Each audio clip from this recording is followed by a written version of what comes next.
As you know, Veterans Day is a state holiday and is celebrated tomorrow on November the 11th. We have approximately 40 military veterans working in the Department of Administration, and we honor them today. Veterans Day is a federal holiday as well and is observed annually on the same day, November the 11th, in honor of our national veterans. My name is Greg Richardson, Executive Director of the North Carolina Commission of Indian Affairs, housed within the North Carolina Department of Administration. I am a U.S. Army veteran and served in Vietnam, your host today. Today we have quite a lineup of distinguished guest presenters and speakers, and they are Ms. Caitlin Deal, a member of the Lumbee Indian Tribe, and Miss Indian North Carolina, who will be performing the national anthem. Mr. Joseph Baden, U.S. Navy veteran and building systems engineer in the Office of State Construction here in DOA. Michelle Sanders, secretary here in the Department of Administration. Ms. Shannon Gerger, a U.S. Marine Corps veteran, a paralegal here in the Office of the Secretary at DOA. And Mr. David Daugherty, a veteran and the North Carolina and South Carolina chapter manager for PTSD. Also, we're honored to have Secretary Larry Hall with the North Carolina Department of Veteran Affairs with us today. Please join me in welcoming our speakers and panelists today. Now, if you will, please stand, if you can, as Ms. Caitlin Deal, Miss Indian North Carolina, sings the national anthem. Caitlin Deal.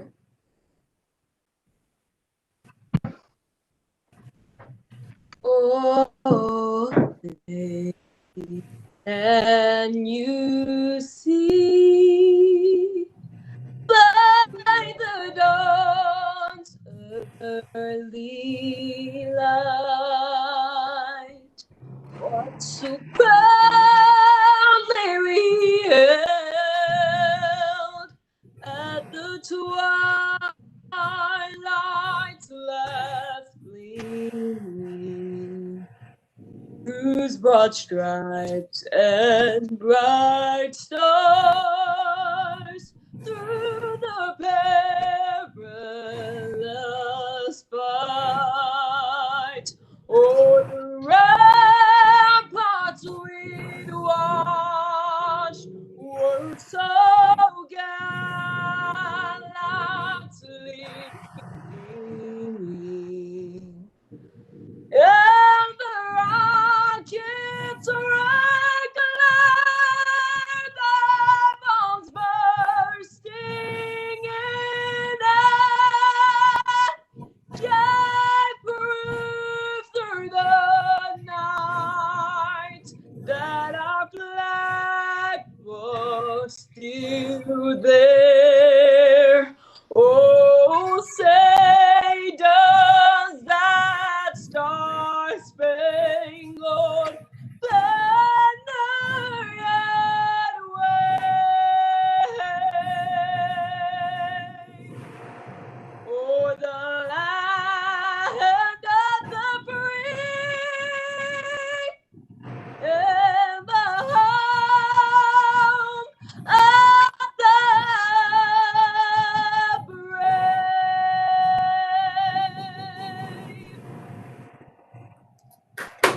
Thank you, Ms. Caitlin Deal, Miss Indian North Carolina. Now, if you would, please remain standing as Mr. Joseph Baden conducts the Pledge of Allegiance. Mr. Baden. I pledge allegiance to the flag of the United States of America and to the republic for which it stands, one nation, indivisible, with liberty and justice for all.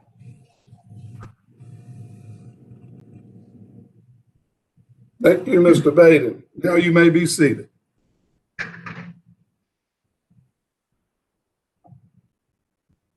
We are honored today to have our leaders and someone who is no stranger here in DOA. This is Michelle Sanders, our Secretary of the Department of Administration, and who I've had the pleasure of working with for quite some time now.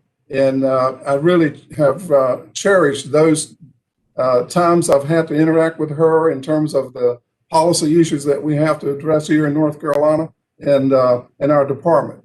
She brings greetings and remarks on behalf of our DOA veterans. Secretary Sanders, it's an honor to have you with us today.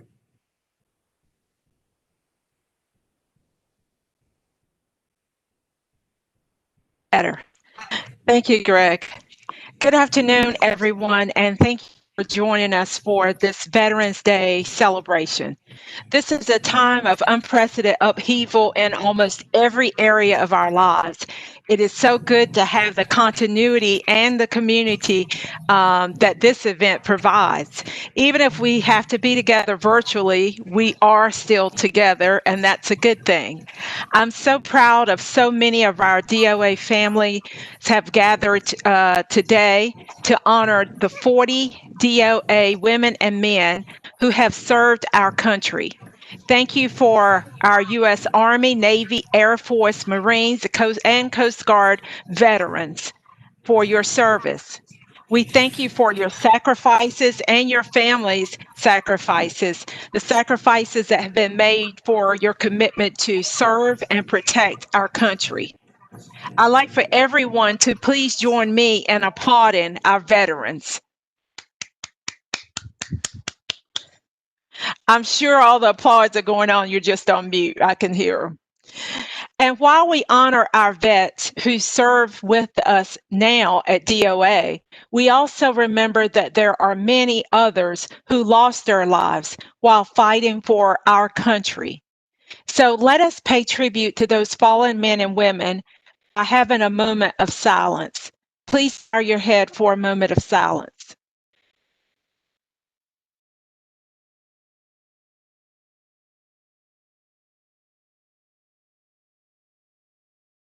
Thank you. I want to make sure everyone who's with us today knows that DOA has veterans employee group. The group, which is chaired by Greg Richardson, holds periodic meetings to bring our DOA veterans together to discuss issues and concerns as well as employment opportunities in DOA and across state government. The group provides an opportunity for our veterans to be recognized, meet one another, and share their experiences as veterans. All DOA military veterans are welcome to join the employee group, and I'm incredibly proud of DOA for establishing this type of work group and for serving as a model for other agencies. If you have an interest in participating, please contact Greg Richardson. 2020 has been a year like no other. No words even describe it. It has brought new challenges to all of us and made existing challenges harder for many who were already hurting. And as we enter the holiday season of giving, I ask that you consider how you might be able to help those in need. The State Employees Combined Campaign is one way to make efforts to have a maximum impact. Giving through the Combined Campaign is convenient. You can sign up for payroll deduction, and you can pledge as little as $3 a month. Giving is flexible. There are more than 850 charities from across the state in this campaign year. So you can designate your contribution to an organization that's doing work that's important to you. And giving to the campaign is powerful. By breaking your contributions into smaller monthly increments, you can make a large impact and become a part of a collective giving power of more than 130,000 state employees. We've had our veterans holiday tree, where we have given in the past to veteran families. And so this year, I'm looking forward to maybe new and creative ways that we can continue that, as well as what we are doing with our combined campaign.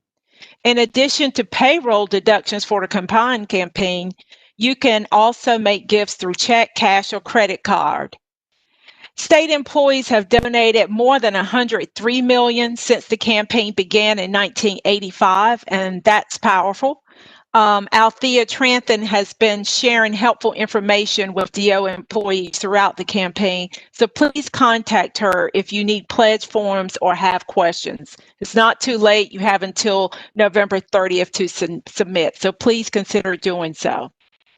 So today, speaking of the giving and talking about giving again, we acknowledge and we thank all of the veterans for all that you've done for this state, for this country, and for each of us and for our families. I'm pleased to have my colleague, Secretary Hall, with me today, who is not only a veteran, but gives so much every day of himself in his current role to ensure that veterans have access to their health care, access to things that they need, and for being an advocate for all the veterans across the state.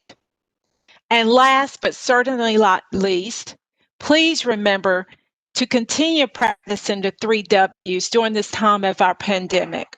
Wear your face covering, wait at least 6 feet apart, and wash your hands frequently as we continue working to flatten the curve and slow the spread of COVID-19 in our state and communities and across the nation and world for that matter.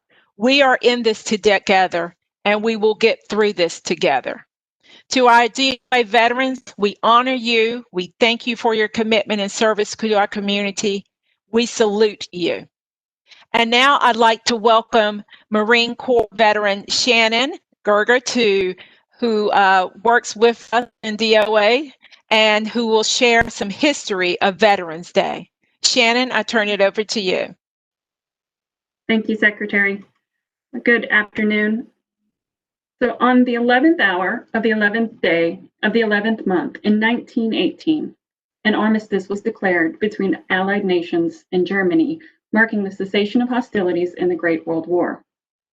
Although the official ending of the World War I wasn't until June 28, 1919, with the signing of the Treaty of Versailles, November 11th is commonly thought of as the ending of the First World War. In November 1919, President Woodrow Wilson proclaimed the November 11th as a day of commemoration of Armistice Day and marks the day to be observed with parades, public gatherings honoring those who served, and holding remembrance with a brief pause as the 11th hour strikes. 3 years after the end of the war, an unknown soldier was carried from France to the U.S. and buried in Arlington Cemetery on Armistice Day. President Warren G. Harding presided over the ceremony, which dedicated the tomb to the unknown soldier. In June 1926, Congress passed a resolution officially celebrating November 11th as Armistice Day, and in May 1938, it became a federally recognized holiday. In June 1954, after the urging of veteran advocacy groups, Congress changed the name from Armistice Day to Veterans Day in order to honor those who have served in all U.S. wars. In honor of Veterans Day every year, an official wreath-laying ceremony is held at the Tomb of the Unknown Soldier in Arlington National Cemetery in Washington, D.C. In many celebrations across the world, the red poppy flower can be seen as a symbol of this day. It is a symbol for both remembrance and hope for a peaceful future. It symbolizes the blood of those who have lost their lives and the mourning of those whose loved ones will not return from war. Although it is called by many names across many countries, be it Remembrance Day, Armistice Day, or Veterans Day, it is meant to be a day of remembrance, a day of tribute to those who have served their country and to those who are dedicated to the cause of world peace. Thank you.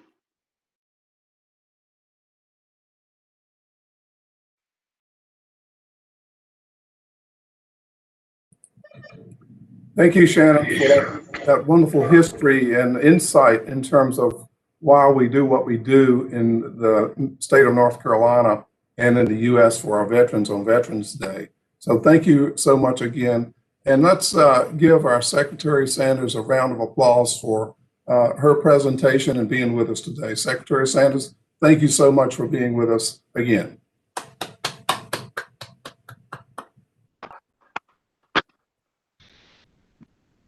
As you all know, many of our veterans suffer from different forms of post-traumatic syndrome, or PTSD, following their military service. Today, providing us with a brief snapshot of what PTSD is and the challenges that our veterans face is Mr. David Daugherty.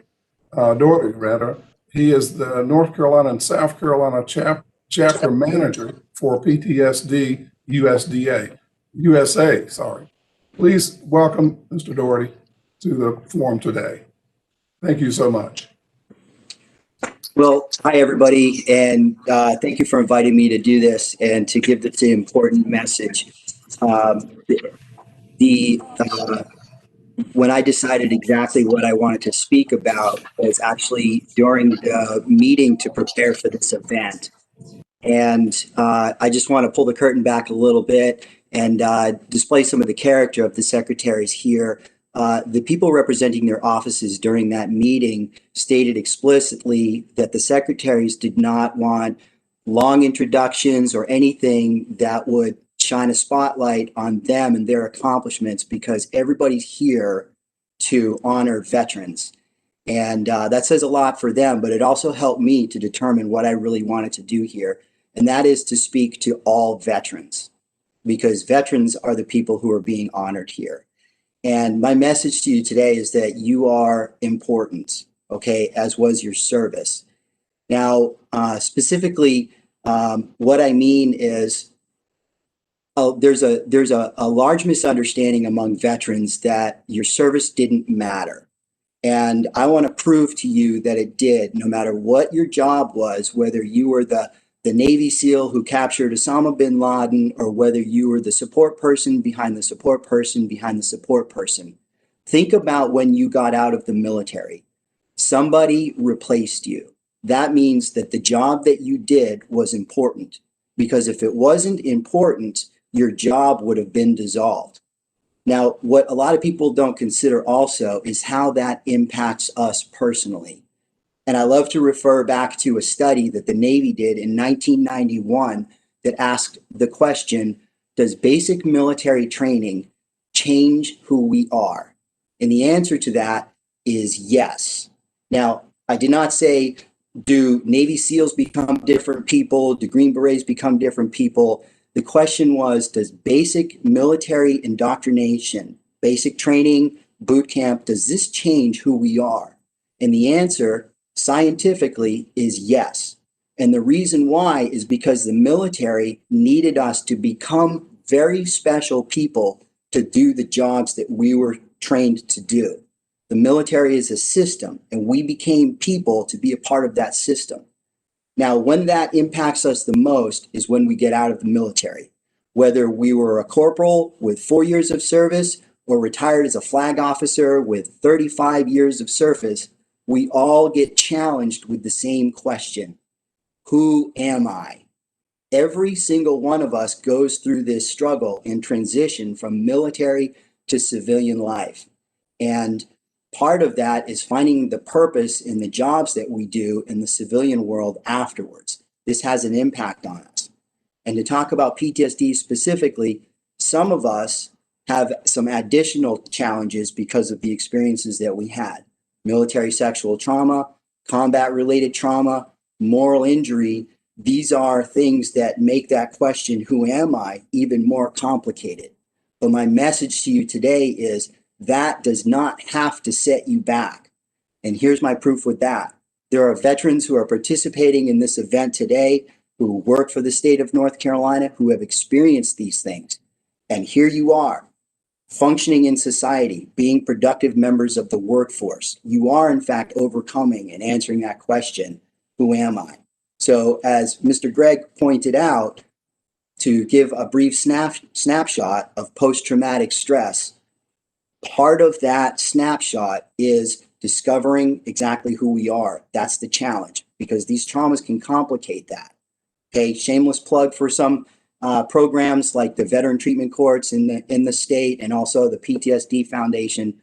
We go out looking for those veterans who have been sidelined in society because of these traumas.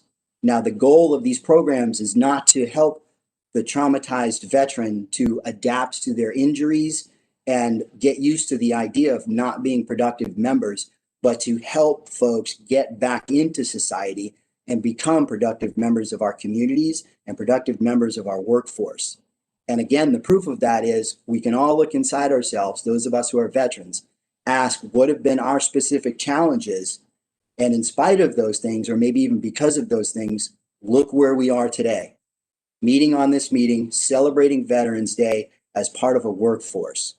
So that is, in fact, just a brief little snapshot of trauma, not so much about the clinical symptomology and all that. We could talk for a long time about that, but answering the question, who are we and what is our purpose in life? So I just want to thank you for the opportunity to share.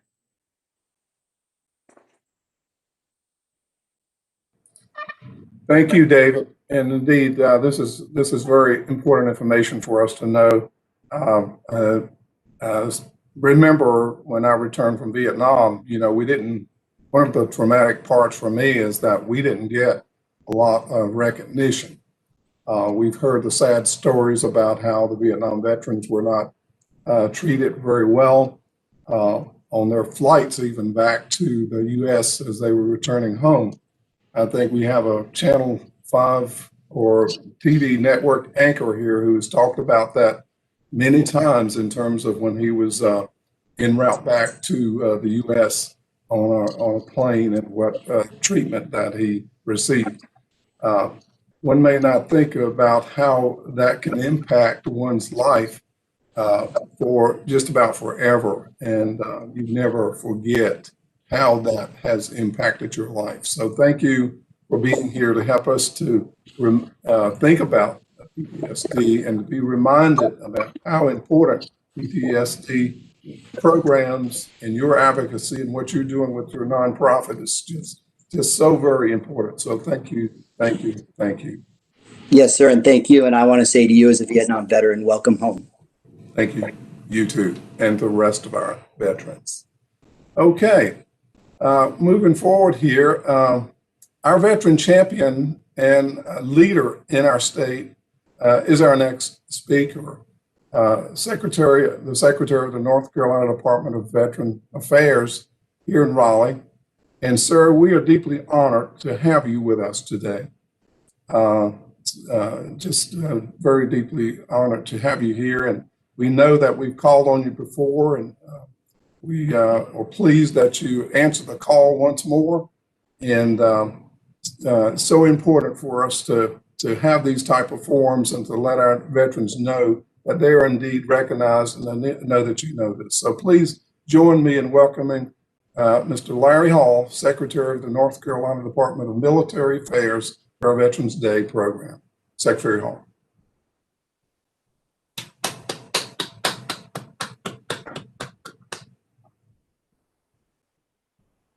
Well, good afternoon. Again, thanks for the invitation, Mr. Richardson, and to my good friend and colleague, Secretary Sanders. She's really the glue for the cabinet secretaries, and it really keeps us organized and on point for what we're supposed to do and what our missions are. So you have a gem in her leading your organization, and I thank her so much for being aware and being involved in the community and setting that example, not just on Veterans Day for veterans, but for all North Carolinians. I want to also thank all of you who are in the veterans group, who make that effort, who accept that challenge. As David Daughtery said, the military does change you in some way, but usually it gives you tools to help you change your community or improve your community and give you the skills necessary to go ahead and contribute more when you return. There was a phrase that we have in our department, and we continuously say it because we want people to understand what we are trying to do. And we say we're part of the community, not apart from the community. And I'll go through that in some of the points I'll present shortly. But for sure, we all understand that veterans aren't born. They're citizens when they are born. They are raised in their communities, and then they serve as active duty military. And only after that experience, that life experience, from birth to discharge from the military, do they become veterans. But the ones who accompany them on that journey throughout are the families that raise them, that entrust them to the military, that receive them back into the community, and in many instances, with their PTSD issues, with their physical limitations, with their challenges, but also with their special skills, and help provide a place for them to come and flourish and give back to that same community that brought them of age and rendered them to the armed forces. Now, President Lincoln said in his second inaugural address in 1865, to care for him who shall have borne the battle and for his widow and his orphan. And that was his understanding of Civil War casualties, of the damage and the hardship it had created in America and in our communities and on our families, because war is never a good thing. It may be a necessary evil, some folks would say, a necessary duty, but it always has consequences, and that's important. It's one of the methods of resolving conflict, not the only nor the preferred method, but you must be ready. And in many instances, people join the armed services, never serve a day in combat or under conflict terms, and come home and still have all those special skills and abilities to give back to their community. Their families still sacrificed by having them away, their communities sacrificed by having a void that they would have filled during that period of time, and they still learn whatever skills and traditions in the military from serving and come back and apply them in their community. So you don't have to be a hero. You don't have to serve during a conflict to be a hero or to give back to your community. Again, as David referenced, it changes you some, and you can change the culture you return to for the better. Now, one of the things I want to talk about is the emerging veteran population and understanding. The last couple of years, the emphasis has been on the military family. And when I say that, it's because the military, the Department of Defense, Veterans Administration, et cetera, realize now the big impact that military service has on the communities, on the families, and on all the other issues. Because again, it has sunken in that we are a part of the community, not apart from the community. And so those issues that affect veterans the most are issues that the Department of Defense and the Veterans Administration, and even here at the Department of Military and Veterans Affairs, we have to be in sync with. We understand that public education is good, then that means veterans and active duty get a good education. 90+% of those active duty children, as well as veteran children of veterans, attend public schools and receive public education. So if you support veterans, you have to support those institutions and things in the community where they reside that they most need. Access to public health. Again, there's not a VA clinic or a VA hospital nearby where every veteran lives. In North Carolina, we have the second highest population of rural veterans in the United States. What does that mean? Well, we have 730,000 veterans. And as I said, we're a part of the community, not apart from the community. We're also a part of families. That means for 730,000 veterans, those individuals, virtually all of them have a relative, at least one relative. Now you're up to a group of people being influenced by policy or influencing policy of about 1.5 million. If you take in consideration of our active duty forces who are military only in transition, because again, they can't stay in the military forever. They will become veterans.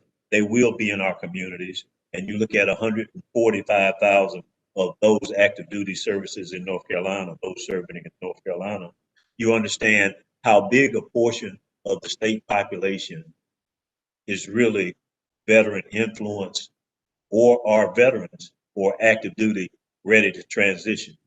In North Carolina, approximately 23,000 veterans transition from active duty to civilian life every year. And one of our biggest challenges, and Secretary Sanders knows this, she listens to the briefings about all the jobs that are being brought to North Carolina at a record rate, that businesses are locating in North Carolina because of education opportunities, and in many instances, employment opportunities or business support opportunities. But the challenge is and continues to be, can we provide that workforce? And what are the jewels? What are the gems? What are the leg up on this challenge we have in 23,000 trained military personnel getting ready to transition to civilian life are part, and a part of the answer, not the total answer, because again, we're part of the community, not apart from the community. So you talk about the community college system that can plus up the education and skill level of those military who have those basic skills. And again, we're part of the community, not apart from the community. If you want to help veterans and you support veterans, not just on Veterans Day, but every day, because we're part of the community, not apart from, then you have to support our community colleges and our university system that helps give us the additional skills to fully participate in the society that in many instances we have sworn and been charged to protect and defend. So that relationship, that unbreakable bond is one that we have to continually put forward so people understand I'm more like you than different from you.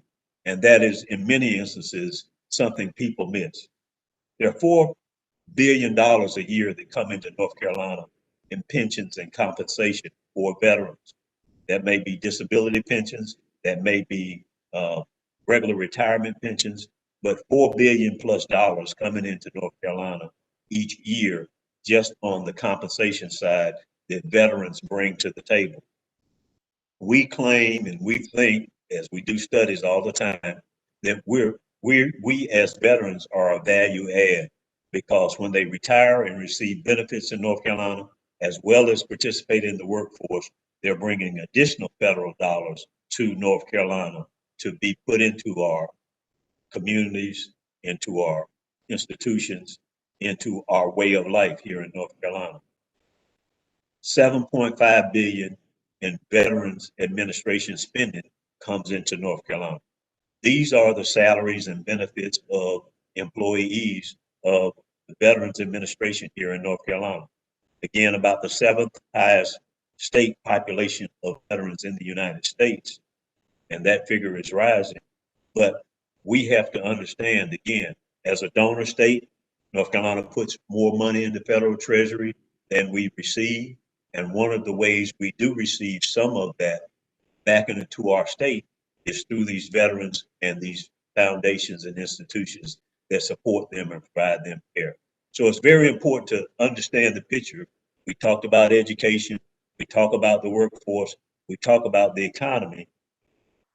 Let's talk about something that's really impacting us now. And as Secretary Sanders said, COVID-19 has changed the way we do business, but also who we value, how we show we value them. And all of you know, I protect you by wearing a mask. You protect me by wearing your mask. And so it's not just about the individual, but again, it's about the community. It's about being part of the community, not apart from the community. It's about protecting your community, not just being protected by your community. And we have to do those other things about social distancing and sanitation. But the mask is so easy and something we must do. And let me tell you why. For veterans, our demographics are 305,000 veterans in North Carolina over the age of 65. What does that mean? In these times, as we're part of the community, not apart from it, we're in also the greatest risk category just by age. That does not include those who may have other conditions. Just their age puts them in a high risk category. What else do the figures show us?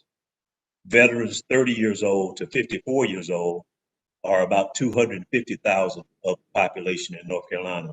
And those are prime work years, as you know, prime years when they can give back in a second career after leaving the military, prime years where they can be culture changers, where they can bring what David talked about, those principles, that discipline, that dedication, that focus, that dependability.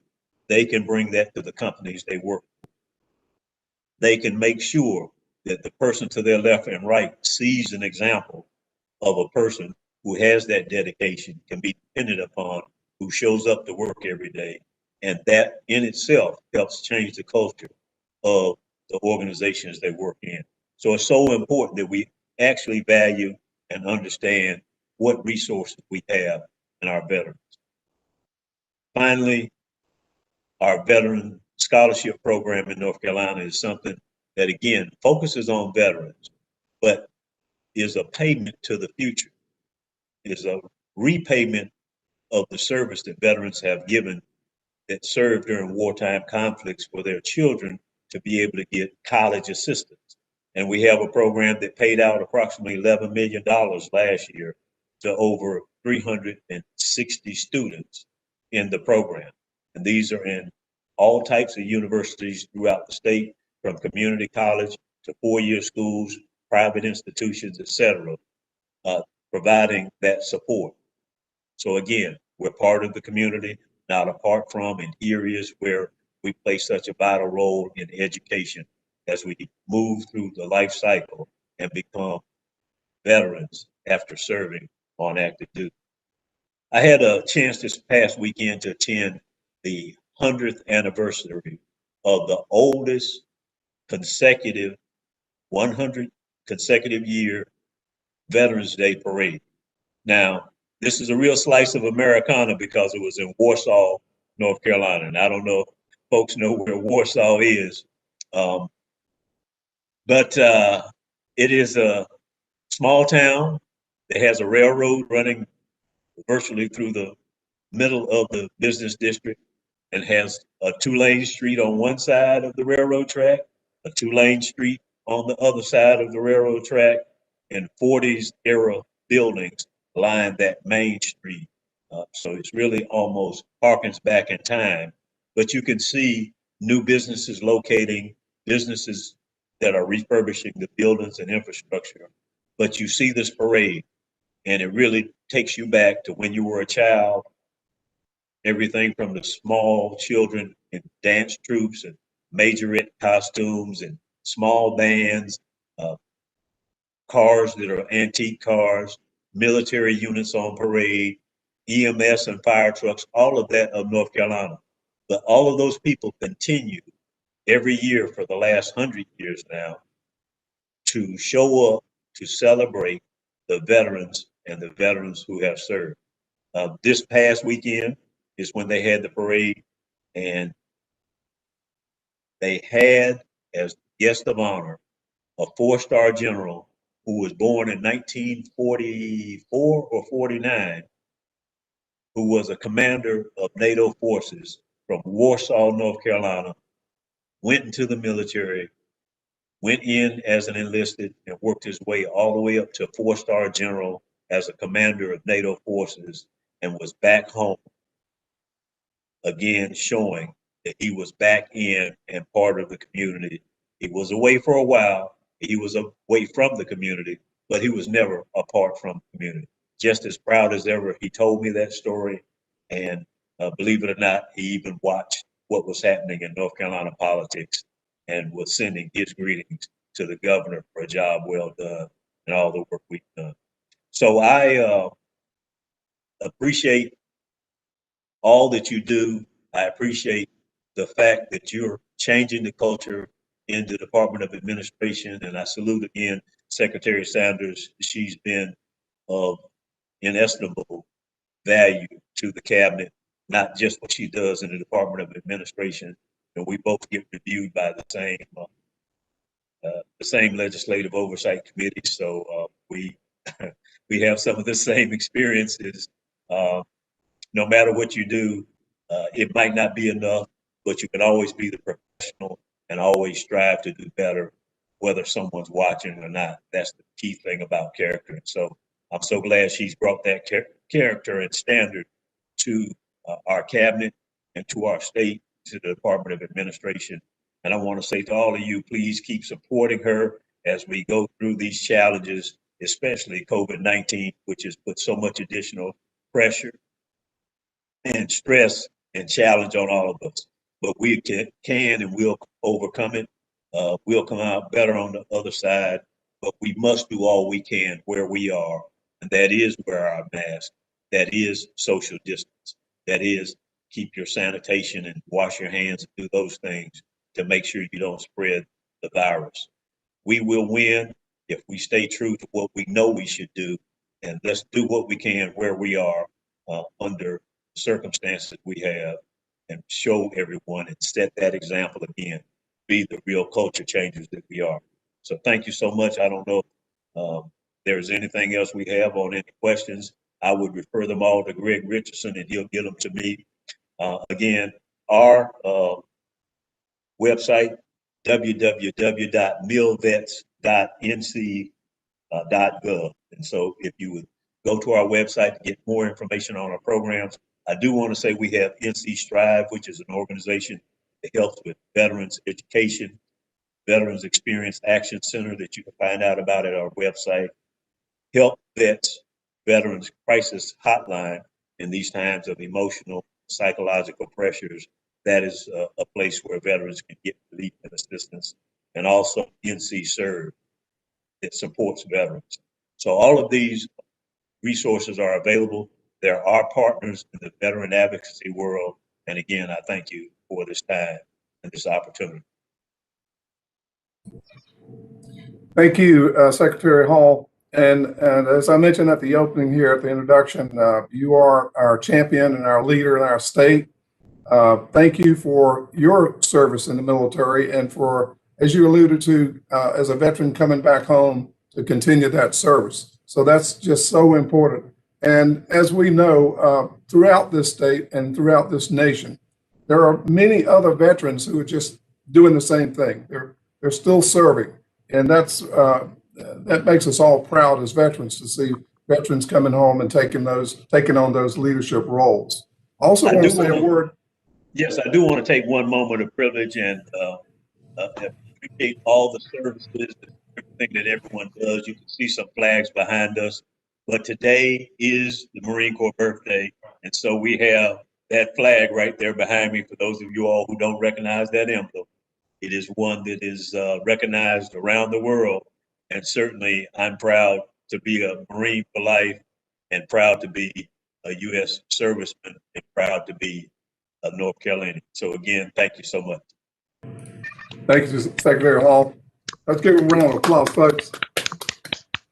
Shannon, we see your big smile for the Marine Corps. Well, Marines, huh? Thank you all again. And Secretary Hall, I have to say something too about your service in the General Assembly. I think that's very commendable as well, and all that you've done for our state to make sure that our veterans receive the proper benefits and services that they are entitled to. And the information that you just provided about the veteran scholarship program kind of hit a nerve with me because we administer a workforce development program. And I'm going to get our workforce development staff engaged with your staff to find out more about that program. That's so important to get that information, so important to get out to our veterans who are returning home so that they can take advantage of those educational opportunities. And so we will do that as well. So I think that's bringing us pretty much to our close here for our program today. Does anyone have any comments that they'd like to make before I get into some closing remarks? Okay, thank you. And I want to again thank you all of our speakers. And an important note in closing is that, again, today is the 245th birthday of the Marine Corps, as has been mentioned a couple of times during this program. We salute you today. I want to also thank everyone for participating in our DOA awareness program, especially our speakers, Secretary Hall, Secretary Sanders, Miss India, North Carolina, Caitlin Deal, Joe Baden, Shannon Gerger, David Doherty, and I also want to acknowledge our support team, which is very important. The Employee Engagement Council in the department, Emily and Monique, thank you for what you're doing. Our Human Resources team, Dr. Donnell Adams and Monique, again, without your support, this would not be possible. The DOA Communications Office, Nan Severino, Ashley Gore, Jace Williams, providing much needed service. And I'm going to close on the veteran note because it's so important. And that's what we're doing today in terms of honoring. We cannot mention all of our veterans, but I think it's very important to say a few things about some of our leaders within the department that are veterans. Again, those veterans coming back to continue serving in the department. Dr. Donnell Adams, Director of our Human Resources Division here in the department. Brian Brannon, Chief Fiscal Officer in our Fiscal Management Office. Gwen Williams, Acting Director of Surplus Property, very important. Monique Edwards, in the Employee Relations and EEO Office of Human Resources, very important. Chad Dufail in Facility Management. Odessa McLaurin, Purchase and Contract, and all of our unsung heroes, hero veterans in our department that we really do not have time today to mention, but it's so important for us to think about them. One of the things that we talk about in our veterans meetings is the opportunity through this approach to recognize our veterans, number one, have this program, number two, and then to offer to other veterans out there the important employment opportunities that we have here in the Department of Administration and other state agencies, and encourage them to come to work and continue serving in state government. So thank you all for your participation and support today, and continue to serve a veteran. And I want to say Happy Veterans Day to all of our veterans and the veteran families out there. Thank you so much. Thank you. Thank you. Thank you. Thank you. Thank you.